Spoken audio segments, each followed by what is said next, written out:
This is a Film Stories original podcast. Love this podcast? Support this show through the Acast supporter feature. It's up to you how much you give, and there's no regular commitment. Just hit the link in the show description to support now. Hey, I'm Ryan Reynolds. At Mint Mobile, we like to do the opposite of what Big Wireless does. They charge you a lot, we charge you a little. So naturally, when they announced they'd be raising their prices due to inflation, we decided to deflate our prices due to not hating you. That's right. We're cutting the price of Mint Unlimited from $30 a month to just $15 a month. Give it a try at mintmobile.com/switch. $45 upfront payment equivalent to $15 per month. New customers on first 3-month plan only. Taxes and fees extra. Speed slower above 40 gigabytes. See detail. My dad works in B2B marketing. He came by my school for career day and said he was a big ROAS man. Then he told everyone how much he loved calculating his return on ad spend. My friends still laugh at me to this day. Not everyone gets B2B, but with LinkedIn, you'll be able to reach people who do. Get a $100 credit on your next ad campaign. Go to linkedin.com/results to claim your credit. That's linkedin.com/results. Terms and conditions apply. LinkedIn, the place to be, to be. Every idea starts with a problem. Warby Parker's was simple. Glasses are too expensive. So they set out to change that. By designing glasses in-house and selling directly to customers, they're able to offer prescription eyewear that's expertly crafted and unexpectedly affordable. Warby Parker glasses are made from premium materials like impact-resistant polycarbonate and custom acetate. And they start at just $95, including prescription lenses. Get glasses made from the good stuff. Stop by a Warby Parker store near you.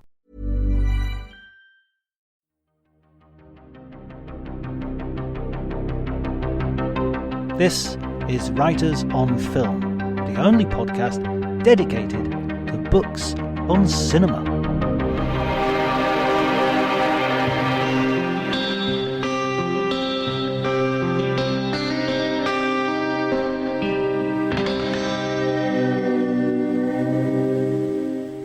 Hi everybody and welcome to Writers on Film. My name's John Bleasdale. I am a writer and film critic, and today I'm going to be talking to Michael Benson, the author of Space Odyssey, Stanley Kubrick, Arthur C. Clarke, and the Making of a Masterpiece. It's a fascinating book, a fascinating read about an amazing film, as you'll hear in the conversation. Certainly one of my favourite ever films, I think. And Michael is an expert, so he's a perfect person to talk to about this. One quick note, there were some technical issues during the recording, so there's a part where the conversation is a little bit interrupted and the actual quality of the sound isn't up to my usual high standard. My standard is not particularly high to begin with, but anyway, I hope it doesn't distract you from the conversation. In fact, I'm sure it won't, because the quality of the conversation is as such that you'll be so interested in it. You'll be writing me emails saying, what problems were there? I didn't notice any problems, and that's a good thing. If you like the episode, please remember to subscribe, to like, to spread the word on Twitter and Facebook and social medias generally. This is our Christmas episode as well, so do remember to have a look through previous episodes and to look through this episode, and maybe you might want to give some film books as Christmas presents. I would heartily encourage you to do so. I have actually got a store in bookstore.com that's named after the podcast, and you should be able to find all the books that we talk about there. If you order through there, I get a tiny percentage of several cents or something, so several pence. So if you want to do that, you can do that as well. And Happy Christmas. Let's also say Happy Christmas. Why not? Happy Christmas indeed. And I hope you enjoy the conversation.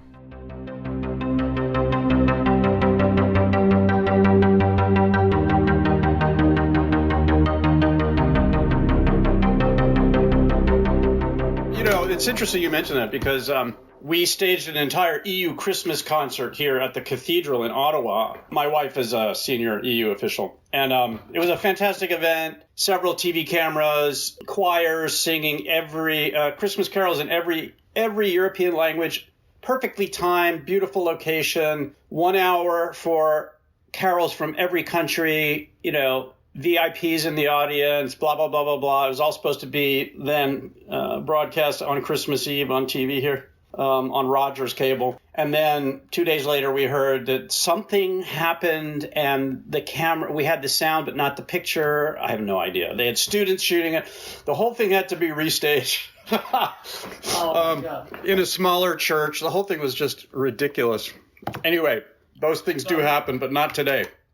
Not today. Yes. Yeah, absolutely. Are you in the Dolomites? Yeah. I'm just a little bit shy of the Dolomites, just a little bit south.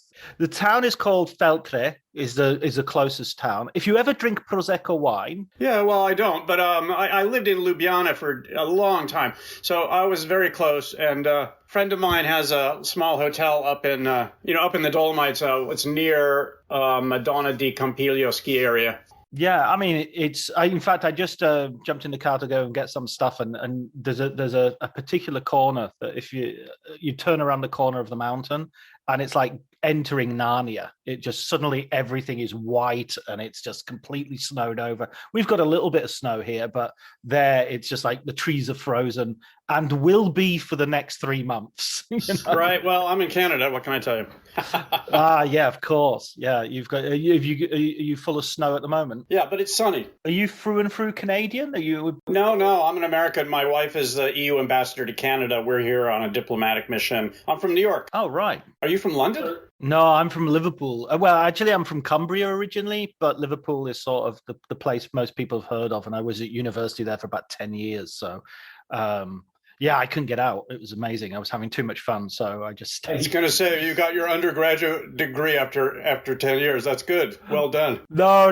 I just kept adding degrees.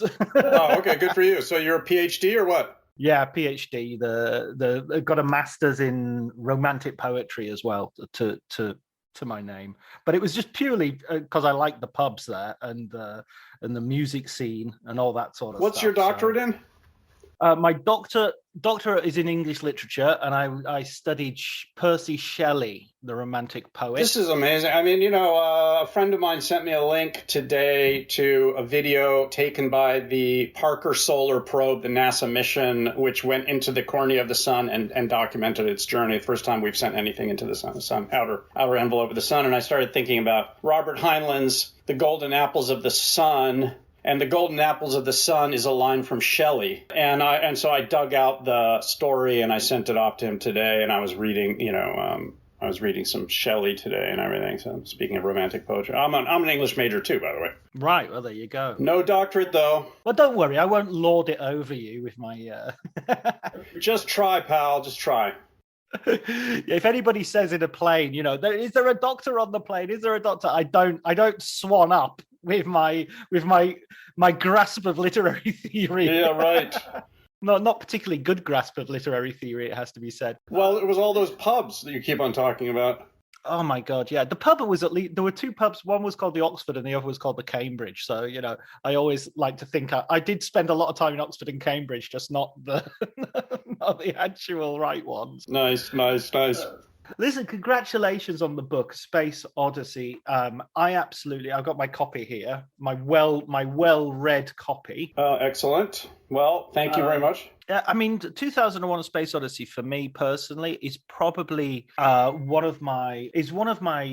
one of my top 3, maybe top 2 films. It's sort of, and whether it's number 1 at any given point often depends on which film I'm watching. What are the others? Well, I think Casablanca is right. Is one of the top 2/3, and maybe The Good, the Bad, and the Ugly.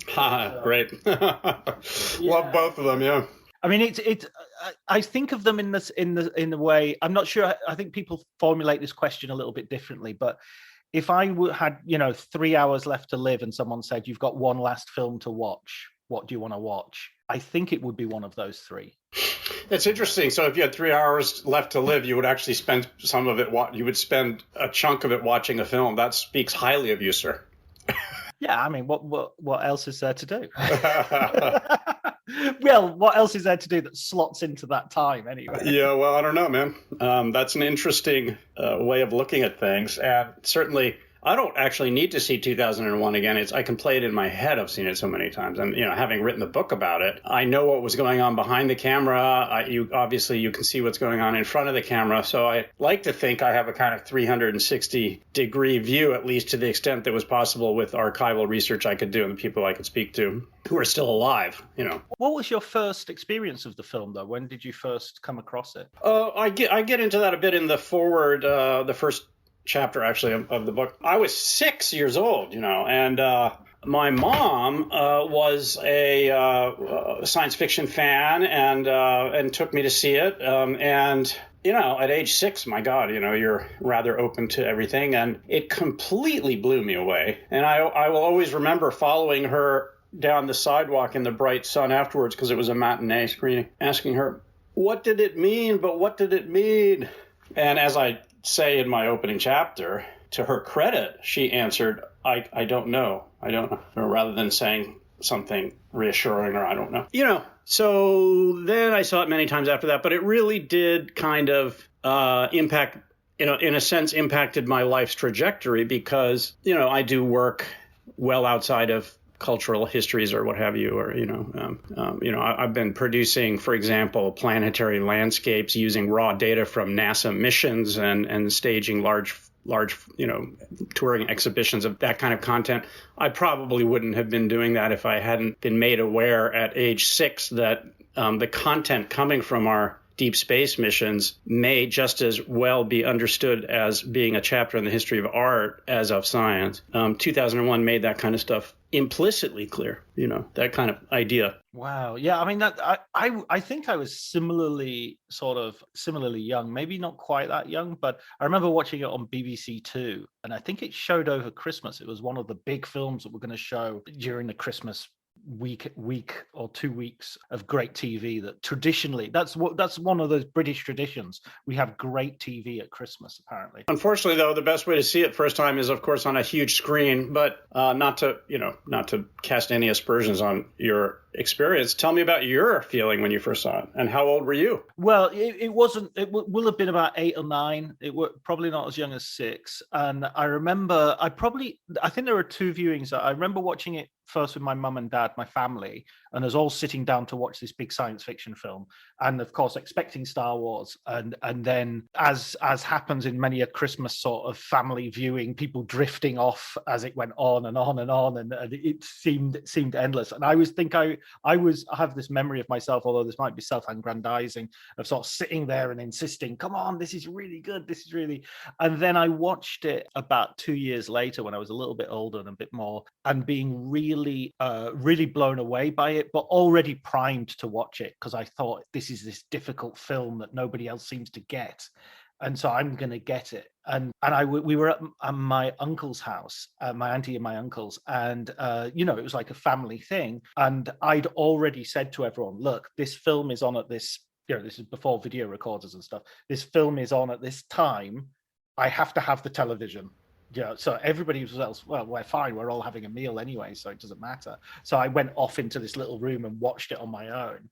And again was sort of knocked out by it. And from then on, it was the first video I ever bought, but I only recently saw it on the big screen. I saw it on the big screen in Cannes when it was introduced by Christopher Nolan, among others.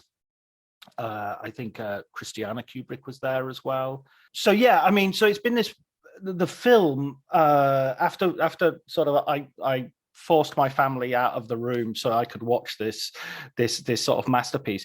It became a sort of artifact for me almost, that it was this magical sort of, it wasn't just a film, it was cinema itself. It was all of cinema, which I think I'm stealing. That sounds like somebody else said that.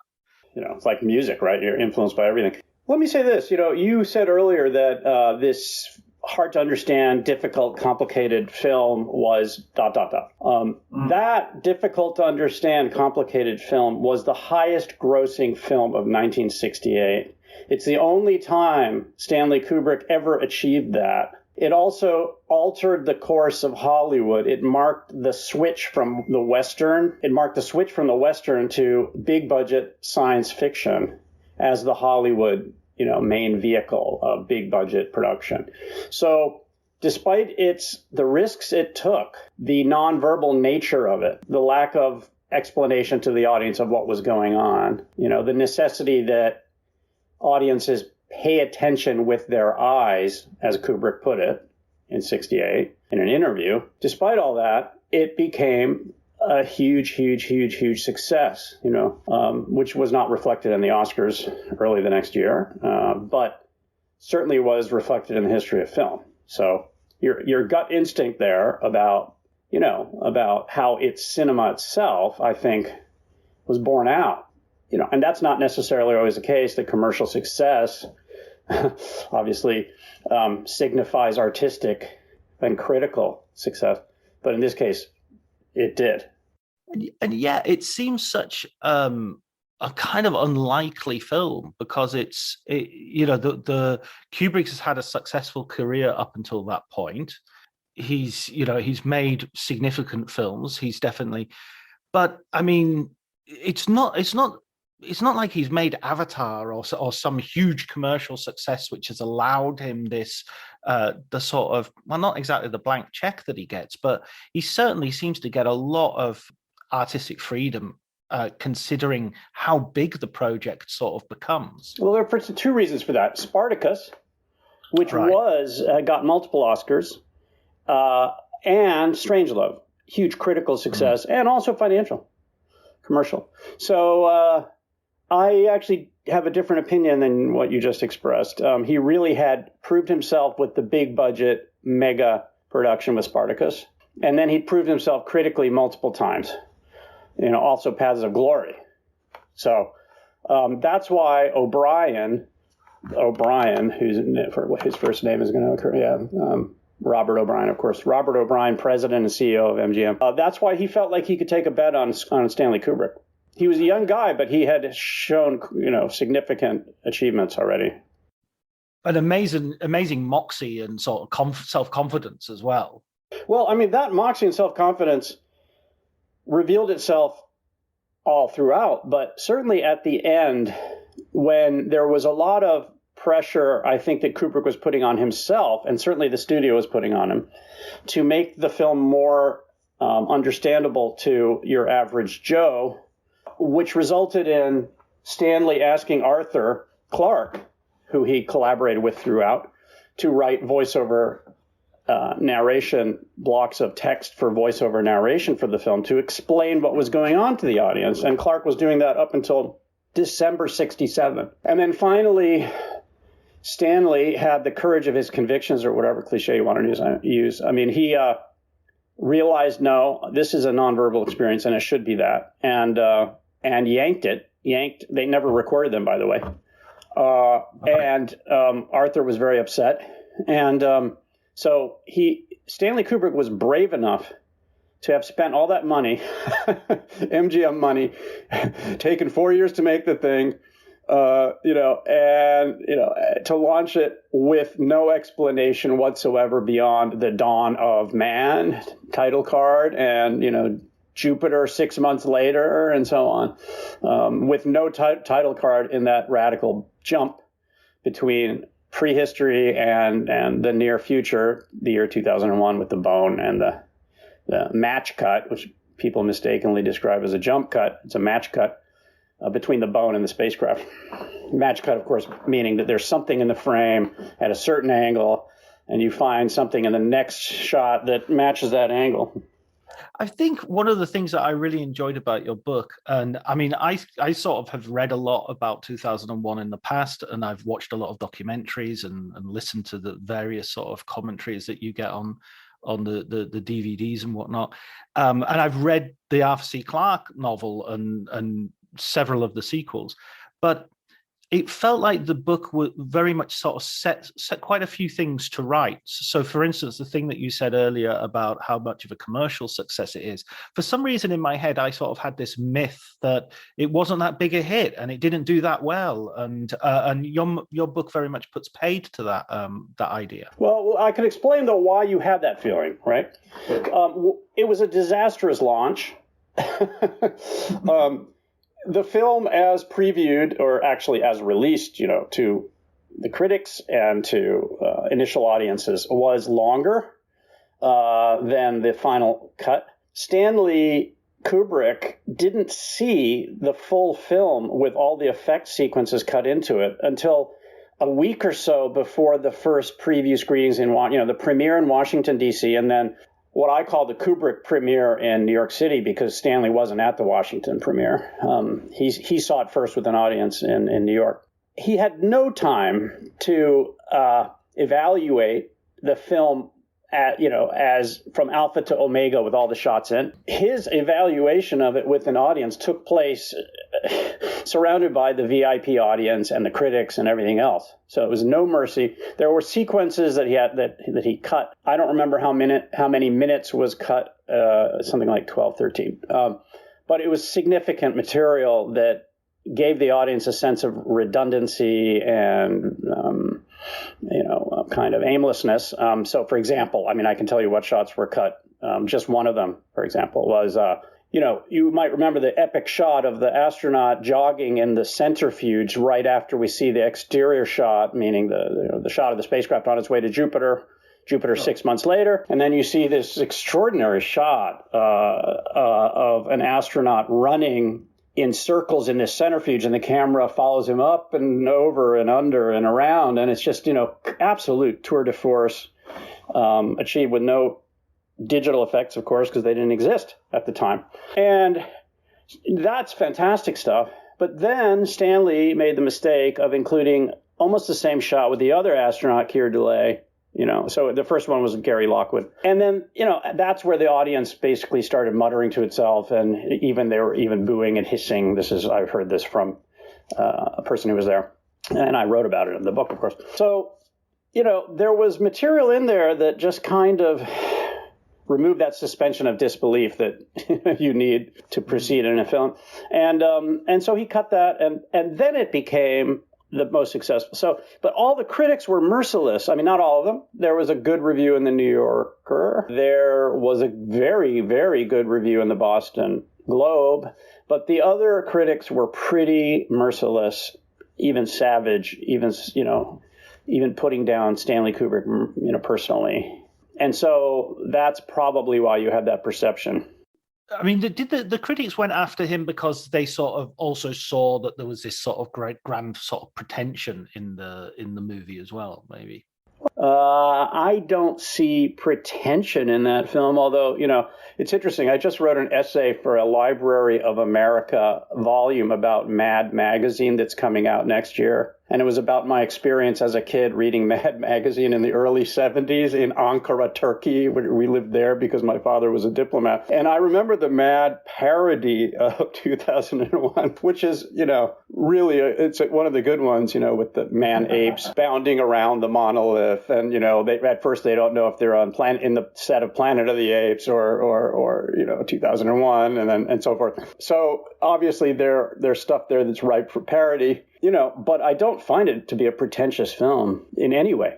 No, that's not my valuation either. But there's certainly an ambition there, and there's from the very first notes of the Richard Strauss music that you have at the beginning. There's a grandeur and an unironic sort of sense of the epic, which I can see people I can see certain critics sort of having a problem with. Well, incidentally, that music first plays over what people haven't necessarily grasped is a lunar eclipse, because what you see is the dark side of the moon, night side of the moon, and the camera rises and you see Earth rising over the lunar horizon. This is 68, the same year that was first seen by Apollo astronauts. The Apollo 8 crew saw it months later. That epic, scene. Yeah. But beyond the Earth is the sun rising. And so you have a cosmic alignment of the kind that humanity has found mystical and powerful and disquieting and so forth and epic since before recorded history. So, and then later in the film, you have these alignments during key moments of the story. So, yeah, it's not ironic. It's not, it's not skeptical. It's kind of trying to present the grandeur of the cosmos using 65 millimeter negative projected on 70 millimeter film, as big and clean and rich as possible with that technology of the 60s. What I love as well, though, is on the one hand, you have this huge sort of film that we receive that is done, that is a masterpiece right from the get-go, at least in my book. And then in your book, in the stories, there's this sense of real gradually finding the film, that the film is not a sort of eureka moment, and there are so many different versions of almost every, like when you see the monolith, you think, oh, of course it's a monolith, of course it's black, that makes perfect sense. And then, of course, no, it took a long time to get there. Yeah. I mean, one reason I wanted to write this book is, I was a filmmaker. I'm not really in that game anymore, but I was enough of a filmmaker to understand that behind every production there is a struggle to get it made, every production, and sometimes an epic struggle, and many stories and many individuals, and the auteur theory. I have some sympathy for the auteur theory, and certainly in the case of Stanley Kubrick, I mean, the film would not be what it is, and if he hadn't exercised control, kind of benevolent despot control over every aspect. But Kubrick, I've compared him to Miles Davis. Miles Davis also had complete control over his music, but he knew how to let his people, who were the best, play and solo and improvise, jazz being a music of improvisation. And Stanley likewise knew how to find the right people who could put up with his, exceedingly detail-oriented personality, his fanaticism, really, but never a cruel, well, he could be cruel later in life, especially, but usually it was always at the service of the film, Anyway, I guess my point is that, he knew how to work with people. He knew how to deploy various talents.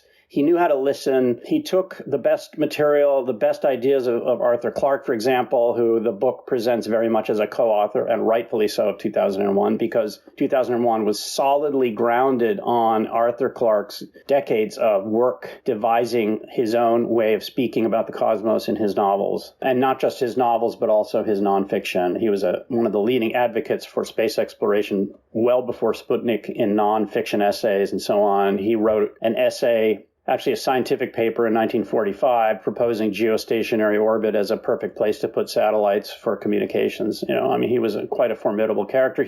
Of the two principals, he's the one I got to know, by the way. I never had the chance to talk to Stanley, but I got to know Arthur. I spent quite a bit of time with him. I visited him in Sri Lanka 3 times. And in fact, he wrote the foreword to my first book. So probably came to 2001 more from the angle of Arthur C. Clarke. I read his book, Lost Worlds of 2001 as well. Good one. Yeah. Yeah, really, really interesting insight into it, as well as a lot of his other fiction. So then after 2001, I start watching other Kubrick movies, and then it's like, oh, okay, who's this guy? Right. In the sense also that Stanley had a kind of a cold and knowing and even sardonic way of looking at the world. You see that in Paths of Glory. You see that certainly you see that in Clockwork Orange and Strangelove. You see it all across his work. Arthur brought a kind of utopian positivity to that equation, and I've compared it to Lennon and McCartney, where, the classic story is McCartney comes into the studio with lyrics.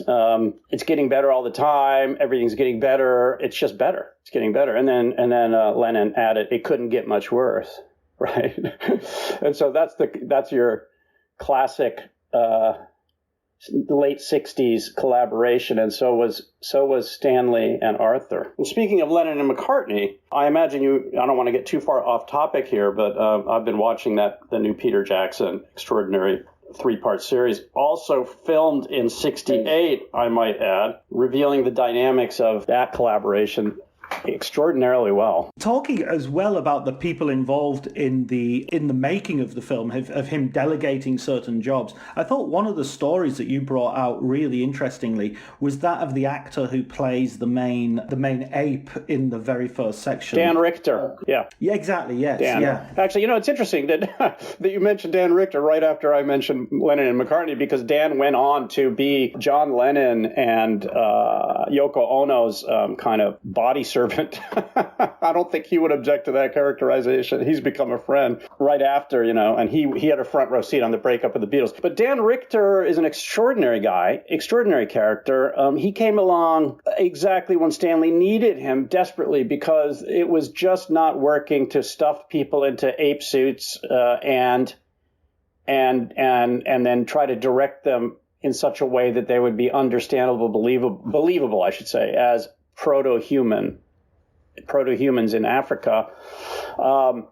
And Dan had been lead mime, I should say, in the American Mime Theater in New York City in the mid-'60s, then hit the road, like his entire generation, many people in his generation, was influenced highly by On the Road and other the Beats and the emerging, hippie, let's say, counterculture. And he hit the road, went to Japan, met Yoko, studied no theater, went on a kind of a trip through the world, through Greece, and then ended up in London. A friend of his knew somebody working at Boreham Wood, which is where Stanley was struggling to make 2001. Passed on to Stanley, actually, that he knew of a mime, an American mime, who might have some ideas about ways to realize the man-apes. Stanley asked for a meeting. Dan came in, was one of those people who was not intimidated by Stanley Kubrick, and did a fantastic audition for him where he became a pre-human man-ape. He just incarnated, the language of pre-human primate, extraordinarily well, and got hired. And,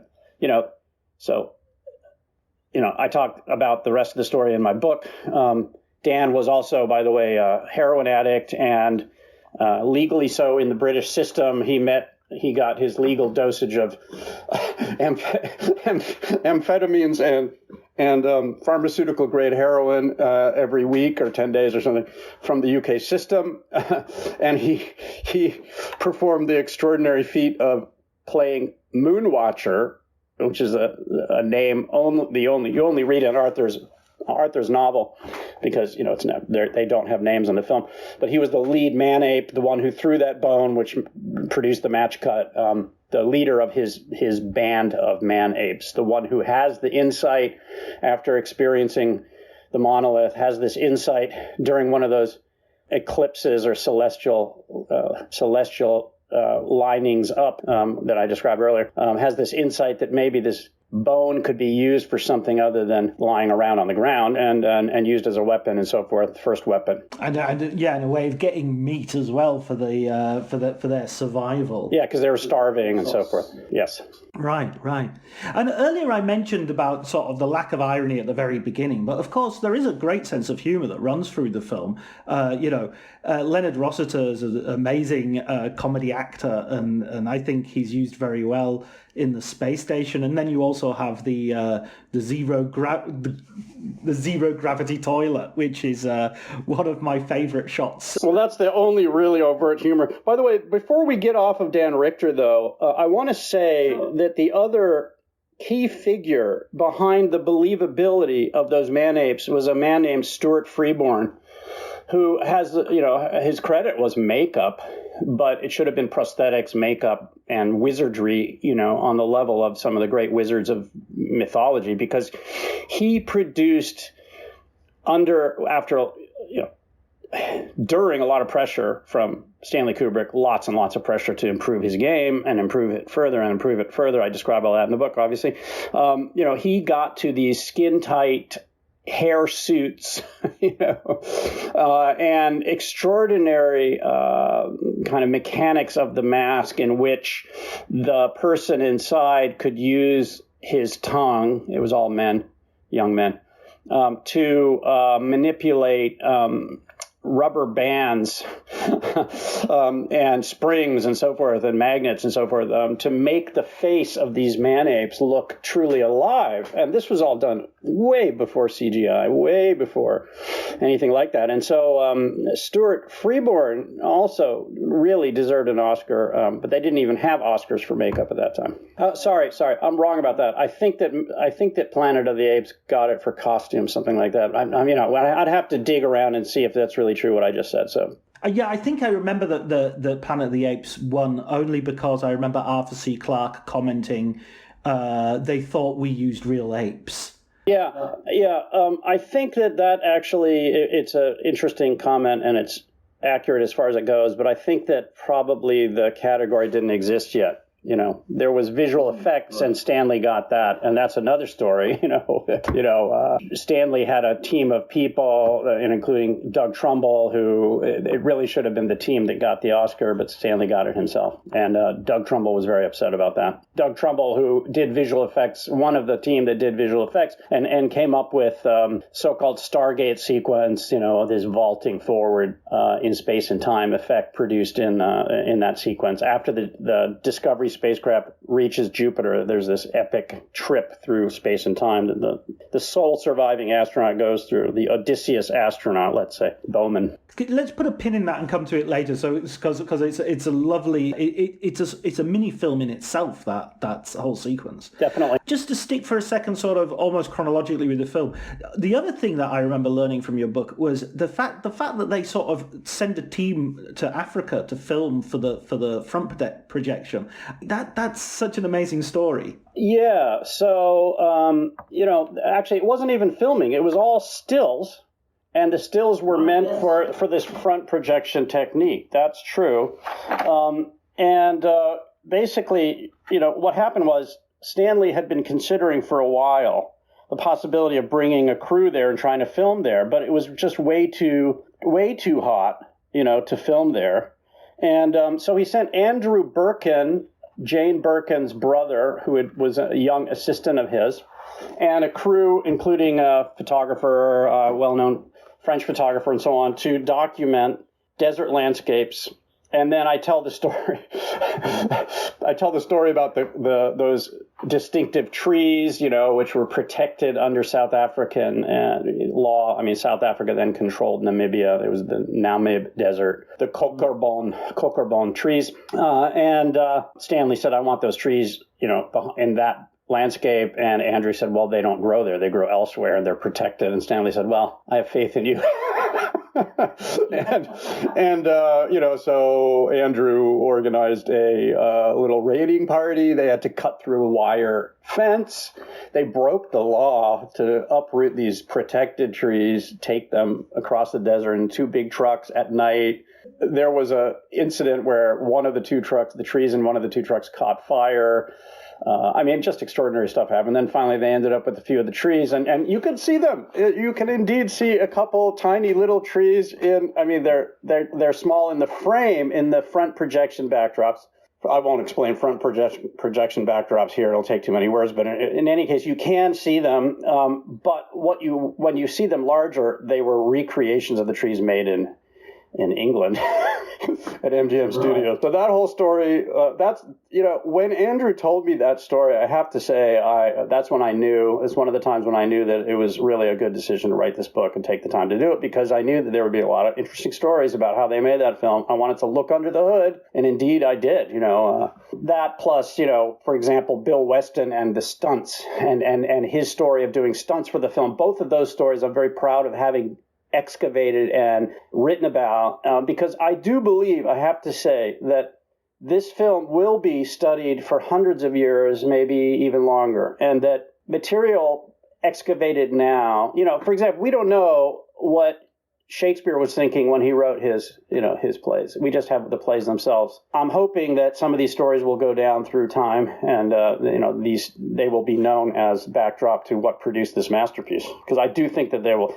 And in one reason, though, they will be studying it in 500 years, or one reason it will still have power in 500 years, is that there's not a lot of dialogue in some ancient language that we don't really understand anymore. It's all so visual. It's just pure visual storytelling. Well, I mean, you have that first African sequence, the Dawn of Man sequence, and then you have the sequence of the trip via the space station to the moon. And pretty much all of that, except for the very short sort of dialogue in the space station, is, you know, non-verbal. It's the music of Strauss, and it's the visuals. Exactly. Incidentally, involving the music of Strauss, the waltz music, and then the waltzing space station. There's another interesting kind of confluence of things there. I mean, one is that Vienna has a Ferris wheel, which is quite well known. It was in The Third Man. You know, it's not as famous as the London Eye, but it's pretty famous in Central Europe, and Orson Welles was filmed in it and all that. And, if you go to Vienna to this day, I mean, if you went there right now, okay, Austria is closed down because of this stupid virus, but if it was running, you would be hearing waltz music being played while it turns, because that's what they do in Vienna, And Stanley took his bride to Vienna, Christiane, on their kind of proto-honeymoon, and they had a great weekend in Vienna when they were filming in Munich for Paths of Glory. And they went on the Ferris wheel, Now, who knows? Who knows to what extent that permeated his consciousness overtly when he chose to use Strauss for the space station turning. But it was probably there subconsciously. And the other point I would make about that wheel-shaped space station, it came from the Wernher von Braun spaceflight vocabulary developed with Disney in the 50s. But Wernher von Braun never gave credit for that elegant wheel-shaped space station to its actual originator, who was an Austro-Hungarian scientist named Herman Potočnik Nordum, who was actually Slovenian ethnically, was born in Pula in what's now Croatia, and made a beautiful design in the late 20s of exactly that kind of, artificial gravity producing wheel-shaped space station. So again, Vienna being the capital of one of the two capitals of the Habsburg Empire. And then when you get to the moon, you have this amazing, amazing. There's this what was it? A briefing scene, really, which I have to. I mean, I wrote an article a couple of years ago about the dialogue in 2001 in my sort of I'm kind of interested in it because there's so little of it. Yeah, it must have been I was going to say it must have been a short article. Yeah, but I kind of like that. I really think the dialogue is amazingly done, because it has this. Yes. Well, go ahead. It has this. Well, I was going to say it has this sort of dryness in that there's a real dry sense of humor. The mission sort of briefing is very official speak and officialese, and it's very robotic. And then when they're more informal in the shuttle that's going to visit the monolith site, and they're talking about what sandwiches they're going to have, it's so sort of banal, and I don't think that's bad dialogue. I think that's really well written dialogue, because I think it's making these characters into just bureaucrats essentially, rather than adventurers. So true. And some of the incorrect criticism of 2001 and 68 was that explaining football to the friend who's just there for the nachos, hard. Tailgating from home like a pro with snacks and drinks everyone will love, an easy win. And with Instacart helping deliver the snack time MVPs to your door, you're ready for the game in as fast as 30 minutes. So you never miss a play or lose your seat on the couch or have to go head-to-head for the last chicken wing. Shop Game Day Faves on Instacart and enjoy $0 delivery fees on your first 3 grocery orders. Offer valid for a limited time. Other fees and terms apply. This episode is brought to you by Progressive Insurance. Do you ever think about switching insurance companies to see if you could save some cash? Progressive makes it easy to see if you could save when you bundle your home and auto policies. Try it at Progressive.com. Progressive Casualty Insurance Company and Affiliates. Potential savings will vary. Not available in all states. The actors were too robotic and so forth, and that's entirely missing the point Stanley was making. By the way, I keep on calling him Stanley like I've met him, but I feel like I know him having written this book. But of course, if I met him, I'd say, Mr. Kubrick, it's such an honor. In the late 60s, it was totally clear that the most robotic, meaning efficient human beings were being sent to space. Neil Armstrong, who landed on the moon, had such a cool head that he managed to avoid what would have been certain death for almost anybody else in a Gemini mission in orbit of the Earth. I think it was 66, when the spacecraft started spinning wildly out of control to the point where they were going unconscious. And he had the presence of mind to figure out how to reverse it. He figured it out despite the fact that they were spinning like that. And these are not people who you rely on for poetic descriptions of Earthrise. These are people who you rely on to get there and get back alive. And Stanley was riffing on all that. And he also, has to be said, was presenting this extraordinary contrast between HAL, the supercomputer, and Discovery, and the astronauts. And there was an implicit sense that the humanity had, in some senses, been drained from the astronauts, if you equate humanity with emotionalism of a certain kind. And that certainly that a type of humanity, or certainly sentience, had been inserted into this mainframe computer with the red eye. Cyclops eye. And the last thing I'll say there about that is that, we were talking about how the dialogue is very banal. The dialogue is very, deracinated. The one place in the film where the dialogue is utterly powerful and critical is the most powerful single scene in the film, which is when Bowman is deprogramming Hal, and Hal is pleading for his life. Now that is reliant on words.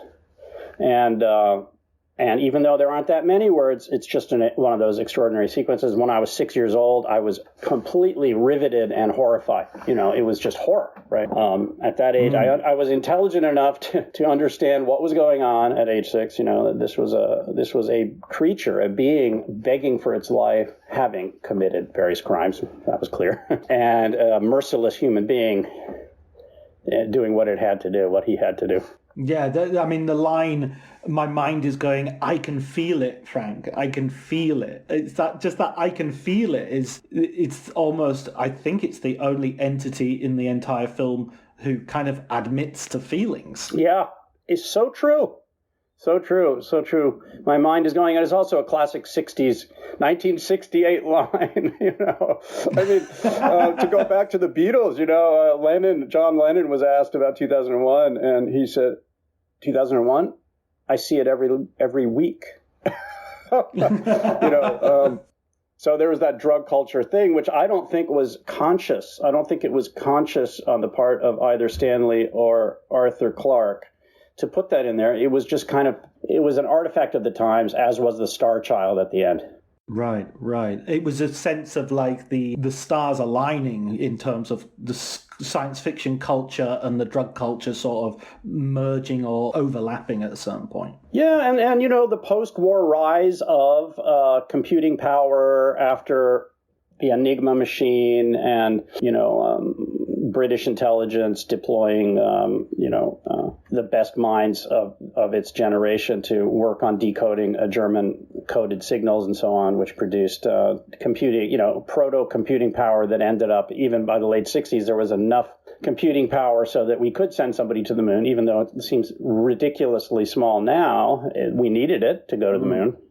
When you get that cut as well to the Jupiter mission, I think that's also one of my favorite pieces of music in the film is the Russian ballet suite that you get coming in as you see the long tracking shot of Discovery going across the screen. That whole sequence, also in terms of your book in the making of the film, is where you have a lot of those, let's say, those bigger special effects shots happening, like the construction of the centrifuge to create that sense of a zero gravity, or well, it's not really zero gravity, but it's gravity in 360 degrees. It's artificial gravity. Yeah. I mean, the centrifuge set was extraordinarily expensive. It took a big percentage of the budget. I don't remember what the percentage is right now. It's in my book. Or at least an estimate.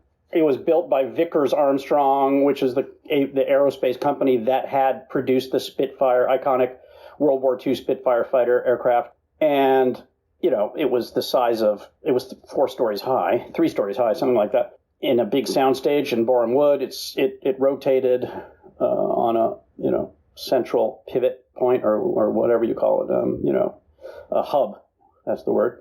And and the astronaut was always the actor playing the astronaut was always at the bottom because it had to be filmed in one Earth gravity, unfortunately. But the cameras would then go around, and the cinematographer and the focus puller, would be on this kind of rickety chair going round and round. It was quite hazardous. There was one escape hatch and a lot of film lights and a lot of flammable materials, and it was just one of those classic examples of pushing things to the edge in film production. Yeah, oh my God, they'd have a job making it today with the sort of safety standards and what have you. Probably rightly so. Yeah, probably rightly so. But luckily, they have all the visual effects. They have digital effects and all that. So yeah, it wouldn't be necessary perhaps. And then one of the things that I watched this film most recently, I was lucky enough to see the screening at Cannes when they showed it, a new sort of print, and it was on the big screen at the Debussy Theatre. Christopher Nolan introduced it, and I remember it was amazing, and it was the first time I'd seen it on the big screen, and it was the first time I'd seen it with the with the overture and everything, and several observations that I'd know the hundreds of times I'd seen the film previously, I hadn't to that extent noticed. One was the how amazing the soundtrack is, not the score, but the soundtrack, the sound of the breathing, the sound of the hissing of the spacecraft, and how in that sequence where Bowman is locked outside, how it's almost like a Hitchcock sequence, that sequence. Yeah, and by the way, speaking of sound, and another example of Kubrick's fearlessness, when the shots cut to space, there is zero sound, zero sound. An exterior shot, let's say, of Discovery and the space pod, zero sound on the soundtrack, nothing. That never happens anymore. And it almost never happened before, and up until Silence, or back to silent movies, of course. And then you had a piano player or something. Because, in a vacuum, there's no sound, and your ears will not hear anything, and so forth. And Stanley took that quite literally and didn't add a backdrop of ventilations or beeps or any of that stuff. So I don't know if you remember this, but when Hal murders one of the two astronauts by using one of the space pods to clip his oxygen line, and he's seen spinning off and struggling and trying to reattach the line. That's in utter silence for part of the sequence. You only hear interior sounds of the spacecraft when the shot cuts to Bowman at the controls in Discovery, So the horror is somehow compounded by the silence. And in that sense, I suppose it's got a Hitchcock element, yeah. I remember as well the scene where Bowman sort of blows the explosive bolts, which have been brilliantly sort of foreshadowed by you seeing the words "danger explosive bolts" on a couple of occasions earlier. And the sound comes in only when the chamber fills with air. Right. Brilliant. That's exactly how it would be, actually, if you manage to survive that type of re-entry to some kind of oxygenated environment. Yeah.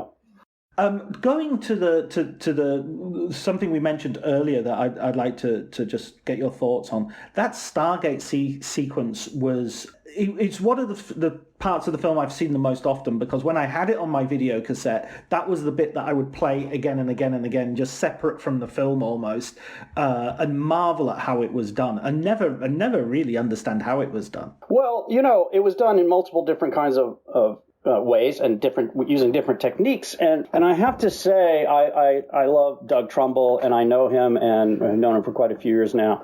And, I'm a big admirer of his. And he had reason to be upset when the Oscar went only to Stanley. But to look at it from Stanley's viewpoint, a section or one type of shot done in that Stargate sequence was indeed conceived of and executed by Stanley in New York City before they even moved to the UK to film. And that involved tanks of liquids and then dyes and inks deployed, dropped into the black liquid, which would produce, when shot and at high speed, producing slow motion, and with bright lights necessary because of the high shutter speed, looked like nebulae in deep space. And that was based on work done for a black and white Canadian film called Universe, supervised by Wally Gentleman, who had worked in the first part of 2001 and then quit because he was just tired of working with Stanley. It was based on that kind of breakthrough in how to produce deep space images that look the way it was decades later that the Hubble Space Telescope showed us what that looked like with complete clarity and in color, in the 90s. But prior to that, we had grainy shots from Earth, from the big observatories of nebulae in color, but they were very grainy. So Stanley conceived of that based on the Canadian film, which was black and white, and shot it and was breathing toxic fumes for week after week. I heard this from Christian. He would come home with his eyes red, from breathing all these noxious fumes from the solvents used and so on. He would show up at dawn, having worked all night on those sequences. So he put a lot of blood and sweat into visual effects himself, and so that probably, to his mind at least, justified him accepting the Oscar. On the other hand, Doug made the point that he could have stated to the Academy, wait a sec, this was a team effort and these people deserve it as well. And the Academy most likely would have listened. Yeah, absolutely. I mean, that sequence as well is really seems to push the film to what the film has already been doing, which is, as you were saying, sort of visual storytelling for the most part. And it pushes it to the absolute limit, where you're going into levels of abstraction.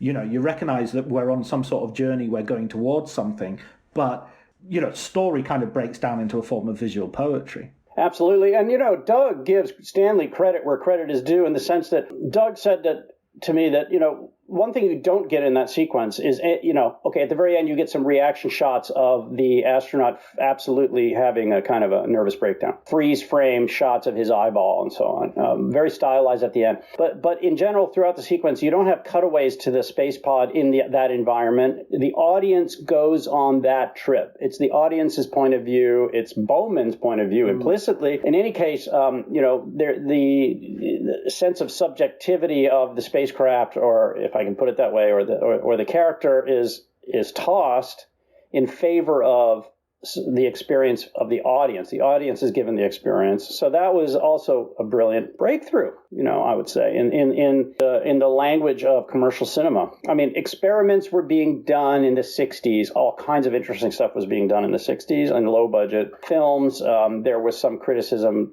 also from Pauline Kael that Kubrick and his people were ripping off experimental filmmakers and so on. I don't really buy that. Let a million flowers bloom and so on. Everybody influences everybody else. I don't think there was an overt ripping off of anybody there. Can I say one more thing, just to rewind a moment to my describing the astronaut spinning off into space and struggling to put his oxygen line back on. So another unsung hero of 2001 who I was delighted to bring to the fore in my book is a guy named Bill Weston, who was the stuntman who was up there on thin cables hanging 3 stories above a hard concrete floor at Boreham Wood in 66 and 67 when they shot those sequences, spinning on a single wire with the camera directly below him, so that if the wire snapped, he would be impaled on the camera, and doing so in conditions that would certainly have resulted in the film, the shooting of the film being halted. And these days, Stanley never could have gotten away with it, because Weston came to Stanley and said, hey, I'm not getting enough air up there, and I need you. I want to punch some holes in the helmet so I can breathe better. And Stanley refused. And he was given a little bottle of oxygen, which lasted for about 12 minutes, and didn't even have there was no way to get the carbon dioxide that Bill was exhaling out of the helmet. And so Weston was hanging upside down or sideways, way above this concrete floor, with oxygen feeding in for only 12 minutes during sequences that sometimes required 20 minutes or half an hour. He would lose the oxygen while they were setting up and then be without oxygen. And he passed out numerous times. I tell the story in the book of that one time when he passed out and he came to, and he went off looking for Stanley because he was going to give him a real beating. and Stanley fled the studio and wasn't seen for 3 days, and then offered through intermediaries, offered Bill the best dressing room and, beer in the fridge and all kinds of stuff. And I should say Weston had been a mercenary in South Africa and was a guy who you didn't want him coming after you with the intention of beating you up. You certainly didn't want that. So, but Weston, having said all that, there's a great quote in my book where Weston says, and then he by the way, he then continued working. He did a bunch of Bond films. He did all kinds of stuff. And in the end, when he was being interviewed much, much, much later by Dave Larson, who's a guy who I worked with, who I admire greatly, who has been researching 2001 for half of his life, gave me access to some of the interviews he made, including with Bill Weston. Weston said to Dave, in the end, the film he was proudest of was 2001. After all that. I mean, that's the thing is, I think it's the one Stanley Kubrick film where everything is on the screen. All that perfection, all that mania, all that obsession, it's really on the screen. I mean, you know, Barry Lyndon, you could say, well, it's beautiful and all the rest of it, but it doesn't need to necessarily have gone to such extremes to get that. Whereas in 2001, you think there's no real other way of making that movie. I agree. Certainly with the technology that they had then. And of course, they invented a lot of it. I mean, they developed it from the ground up. I mean, it was an R&D project. 2001 was a research and development project funded by MGM. 2001 involved what contemporary film producers would definitely consider unnecessary amounts of research, pilgrimages to MIT to talk to Marvin Minsky about artificial intelligence, consulting with IBM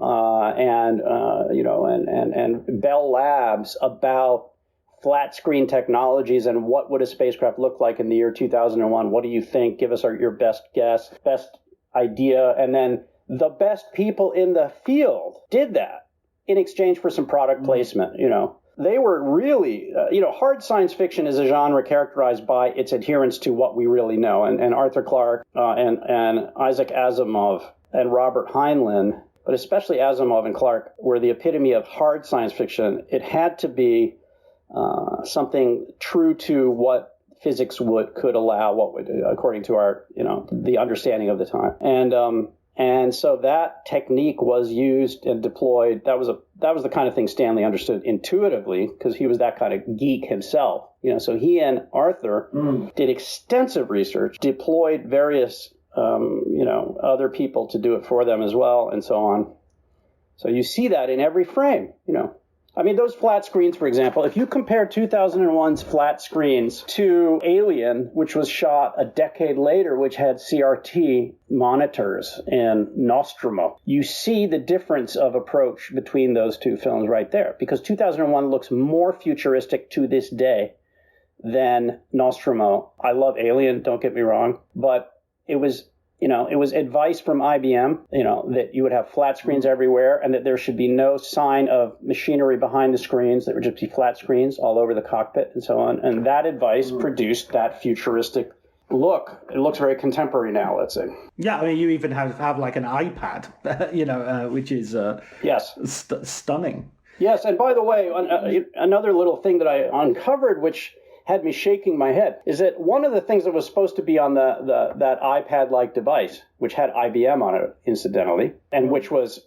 mounted permanently to the table that it seemed to be just dropped on top of, and below the table was a 16-millimeter projector, two different 16-millimeter projectors projecting content onto the ground glass of that seemingly just casually placed on the table iPad-like device. One of what you see in the film is a BBC interview with the astronauts, right? But there's another form of content that they worked up, and that was with permission from the New York Times, and that was an online newspaper. And if that had been used, and it was the New York Times, so if that had been used just for one shot for just 5 seconds, we would be saying today that 2001, the internet was invented by Stanley Kubrick and his team, Amazing. That's amazing. And I mean, that level of detail, level of work, you can kind of see in the way, I mean, you mentioned Alien afterwards as well, but 2001 really just stands out like a colossus. There's nothing beforehand that looks anything like it. And then even afterwards, I watched it on the big screen a couple of years back, and it stands up better than something like Avatar will stand up, or the Star Wars prequels, which I know it's a different genre and everything, but in terms of just creating convincing, versions of space. I wouldn't say that's a different genre, even Star Wars. I mean, those films would not have been possible. Avatar and that whole genre was the origin of that genre, as I said earlier, was 2001: Space Odyssey and its commercial success in 1968. And to the credit of all those directors, I mean, Cameron, Lucas, you name it, Spielberg, they all acknowledge. So, Alien director, yeah, Scott. They all acknowledge that Kubrick is just the master. I mean, they've all been trying. Christopher Nolan, they've all been trying to come up with something as extraordinary as 2001. And that's great, because that means that there's a lot of very interesting big budget sci-fi out there. I can't say that I've been particularly convinced that any of it is as great as 2001, but of course I saw it at age 6 and it blew my mind and it changed my life. So I'm not exactly, I'm kind of not, I don't have any, objectivity in that regard, as my 20-year-old son would point out, who loves Christopher Nolan. Right. Well, yeah, we all do. But I mean, even outside of that science fiction, I watch art house films, which I see have massive influences from Kubrick, whether it's Terrence Malick to Gaspar Noé to Yorgos Lanthimos, who made The Favourite, but his sort of earlier films are very have a real Kubrick sheen to them, should I say. By the way, I worked on Tree of Life, and I'm in the credits of Tree of Life. I supervised some visual effects sequences in Tree of Life, and I met Doug Trumbull. I met Doug Trumbull through that production, just to give a sense of how my life trajectory, has been impacted by having seen 2001 at age 6. And absolutely, you're right. By the way, I would say something else though about science fiction. The science fiction film genre and the 60s. Even before 2001, there were masterpieces of sci-fi being produced that are comparable in their, let's say, artistic integrity. I'm referring to Alphaville by Godard. I'm referring to, what's the fantastic film, which is all stills, except for one moving shot. Oh, Sans Soleil. No, not Sans Soleil. That's Chris Marker, but it is Chris Marker, and it's La Jetée.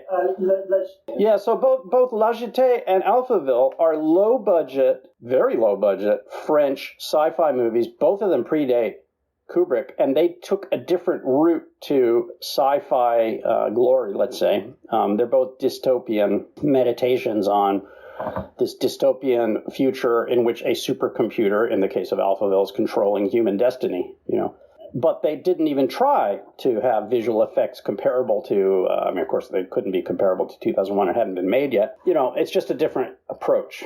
Having sort of, as you say, you don't need to see 2001 anymore because it's in your head, you having worked on it so much. What was the biggest thing that, through that sort of incredible close attention and through that archival work that you've done, what was the thing that perhaps changed your opinion most in terms of either Kubrick or the film itself? See if I can think of one thing. I mean, it was just a kind of a accretion of multiple stories, an accretion of many, many stories, informing me about the thinking behind 2001, the logic behind it, the ideas behind it, the techniques required to make it. I don't know if we've covered a number of those stories today, So I can't really isolate one thing. There are a couple more stories I would tell you, though. So one of them concerns, we were talking about the, dawn of man, we were talking about the Stargate sequence, the trip sequence between the arrival at Jupiter and then the resurrection of the astronaut and so on. One component of that Stargate sequence, you had the liquids in suspension aspect with the nebulae blooming in deep space. Then you have the slit scan material of these extraordinary landscapes zooming at the viewer, sometimes with shapes floating above, which really has a connection to abstract art and so forth. But then you also have these kind of color inverted landscape shots from aerial from helicopters or airplanes, which, might look, it's the one part of the sequence that might look a little bit dated today, although I still like it. And I think that the film just holds up. But one type of that shot, a lot of it was shot by Birkin in a helicopter over Scotland, over northern Scotland. And that's a lot of what you see. And then they did all kinds of, stuff to the footage at MGM. But another story, which I learned, it was about Robert Gaffney, a cinematographer who had worked with Kubrick on Dr. Strangelove and who was tasked by Kubrick from London with getting shots of Arizona, Monument Valley from a plane for that same sequence. And he, did so, but almost lost his life because he took off in a Cessna, a little single-engine plane at sunrise, this being dawn of man. Oh no, sorry, it's not the dawn of man. Excuse me, I'm getting confused. He took off at sunrise because that's the best time. That and sunset are the best times to shoot. That was exactly when this updraft came whooshing across the desert in Arizona and shooting up this ridge, that he had to fly over in order to shoot the Monument Valley object. And the plane spun up out of control and they almost died, So that's just another example of near-death experience, Bill Weston being another, in the making of the film, pushing the edge, pushing everything to the very edge of possibility. I don't know if it's not a single story reveal, that changed my entire view of the film. That's hard to come up with. I guess what I meant is sort of, does... especially in terms of Kubrick's personality, do you find that after, spending so long with the man and going through all these stories, does your admiration grow, or do you feel more ambivalent because of the sacrifices that he sort of forced on other people and the way other people might have been put at risk, for instance? Or how do you feel? Yeah, that's a very different question. And my admiration only grew. I have to say, I benefited greatly from getting to know Christiane Kubrick, his widow. And she trusted me and told me all kinds of very intimate stories, including about his near nervous breakdown on the night of the premiere in New York. She also told me that he would come back from the studio, from long, long, long days at the studio, gripped by vast self-doubt and, confessing to her that he didn't have the slightest idea of what he was going to do and how he was going to bring the film off, and that he was overwhelmed and it was a mess and it wasn't going to work and so on. And he would say things like, "How could I have criticized so and so and so and so other directors? I'm not even nearly as good as they are." She would say to him, Stanley, hey, you're tired? Make yourself, let's get you a hamburger, and, you're doing great work and so on. So and also another thing I'd say about Kubrick, he could be cruel. Earlier I said, that happened in later films.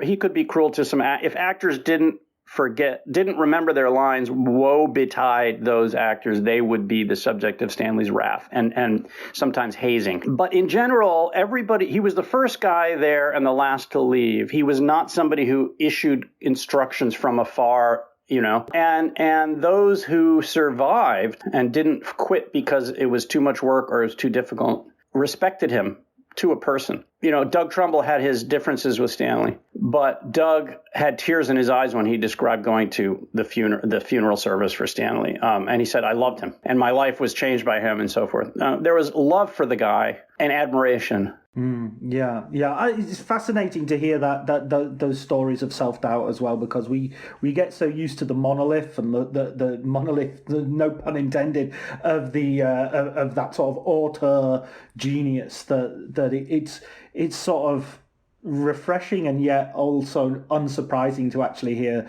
those people went home at night and had the same crises that we all have. Well, certainly Stanley did, but I do have actually a scene that I wanted to maybe quote to you in this podcast, because I just found it so kind of moving and interesting. And the scene it's in my book, and Roger Karras and Jeffrey Unsworth, the director of photography, highly experienced director of photography who was shooting the film, went off for lunch at the studio in Borehamwood Wood one day, and Karras told this story.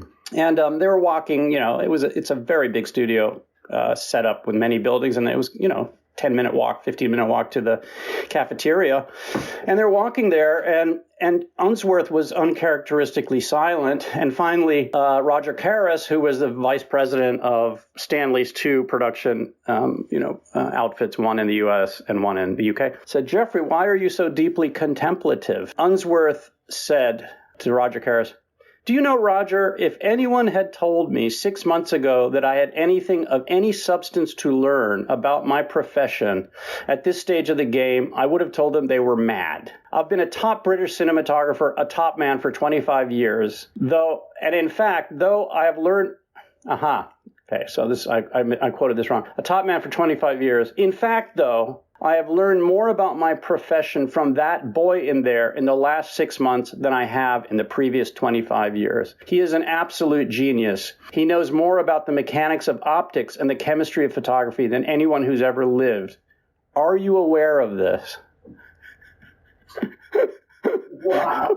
And so, I quoted that. I got it from Karras. There was no other. Those were the only two people there, and Unsworth is dead. And actually, Karras is dead too, but it was from an interview with him. And I got very good reviews for my book, but there were a couple people who said, well, there's a bit of hero worship going on here between Benson and Kubrick. And, I say that's not the case. I totally deny that. And I have a bunch of material in there that indicates a negative side to the man. But I wanted to put that in there because, yes, you have this auteur theory, and yes, you have, let's say, an industry-wide respect for Kubrick for what he achieved. But it was founded on something. It was founded on actual knowledge. The guy was a photographer for Look magazine before he even got into film. He really knew his stuff. He learned it, The front projection in Dawn of Man was a result of him doing his research himself about what was possible. So anyway, I wanted to tell that story. Maybe I can re-record that section so it doesn't have that bump in the middle later. So you can clip that in. Sure thing. See, I have a little bit of that perfectionism in me as well. There you go.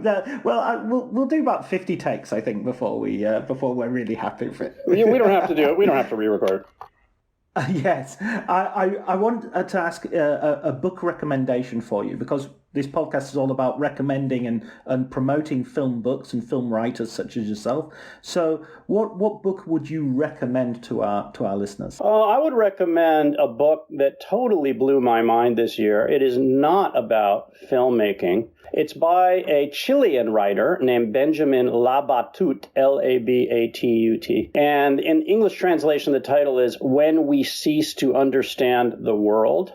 It's an extraordinary fusion of literary nonfiction, which gradually morphs into ever more surreal fiction. And it's about some of the great scientists of the 20th century and how their findings and results had, to put it mildly, double, dialectical implications and two sides to them.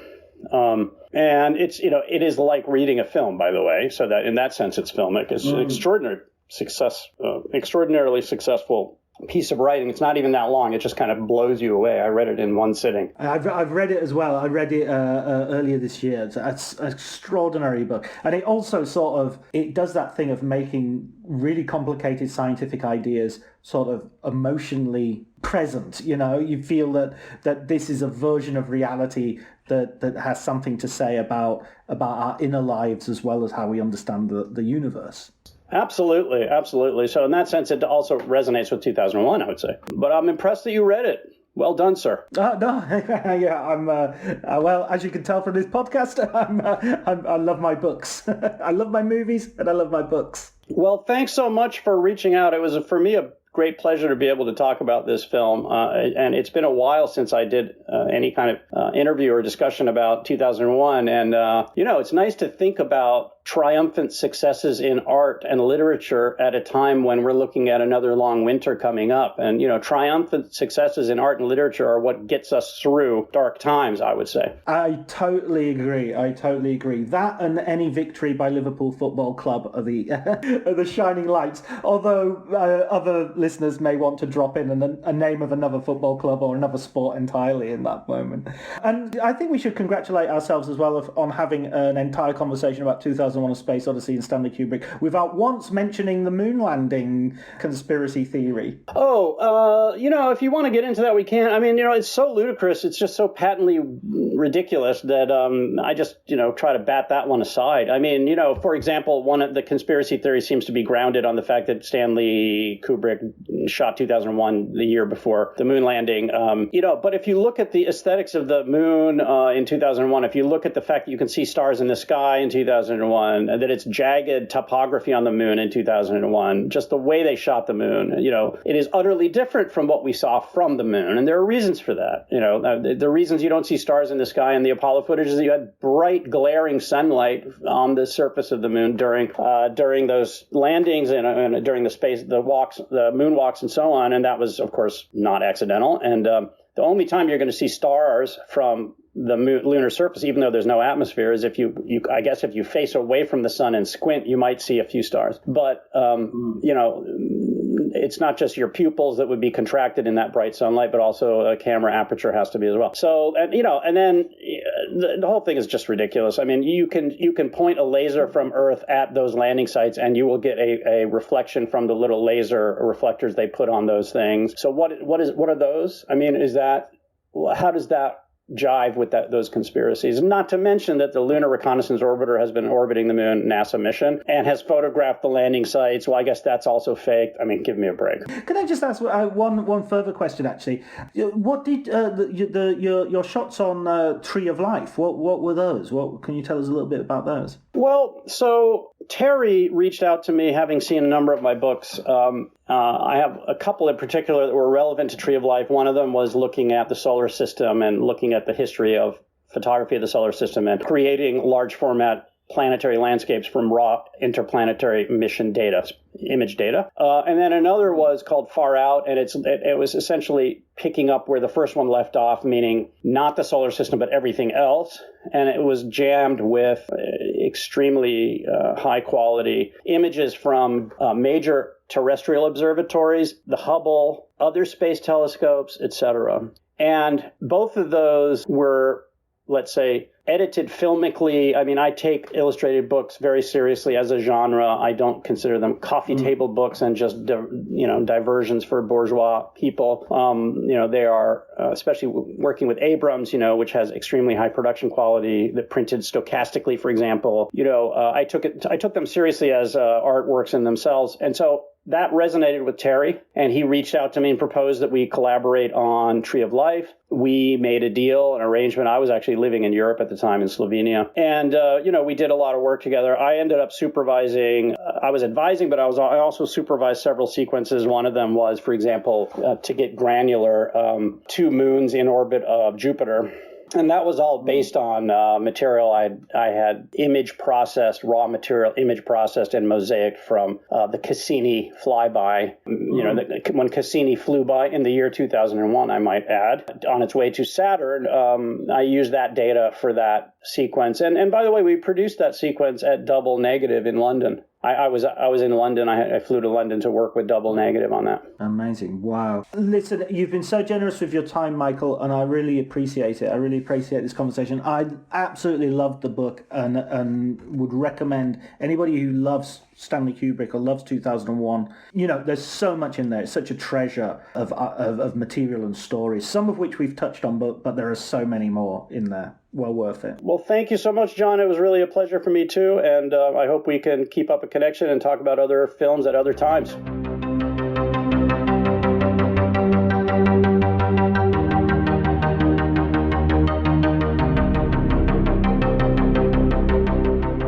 So that was my conversation with Michael Benson. I hope you enjoyed it. I was fascinated by what Michael had to say, not only about Stanley Kubrick, but also about Terrence Malick towards the end. Some real interesting facts and stories and witness statements that Michael has managed to gather together in his wonderful book, Space Odyssey, Stanley Kubrick, Arthur C. Clarke, and the Making of a Masterpiece. His recommended book is a book by Chilean author Benjamin Labatut, When We Cease to Understand the world, and I've read this also. One of my favorite books of last year, so also highly recommended. Yeah, a brilliant read. Really, really deep, really, really interesting, and quite funny at times as well. So that's all for Writers on Film this week. Next week we'll be talking to Bibliothèque. So please remember to tune in. Thanks very much to Elliot Atkins for the music. Thank you, Ali Howard, for the artwork. And have a really good Christmas, a really good break. You deserve it.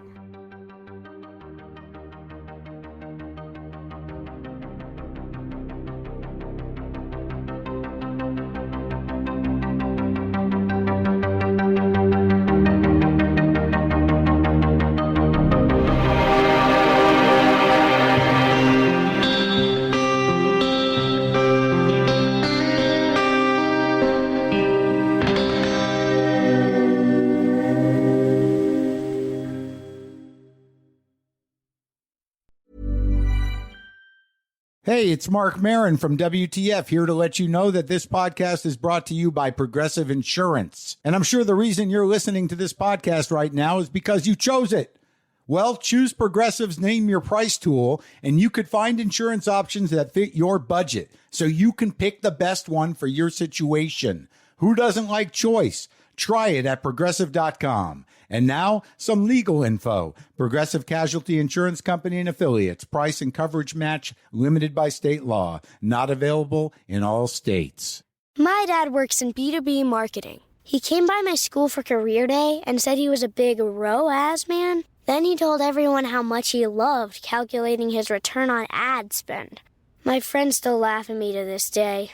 Not everyone gets B2B, but with LinkedIn, you'll be able to reach people who do. Get a $100 credit on your next ad campaign. Go to linkedin.com/results to claim your credit. That's linkedin.com/results. Terms and conditions apply. LinkedIn, the place to be, to be. Every idea starts with a problem.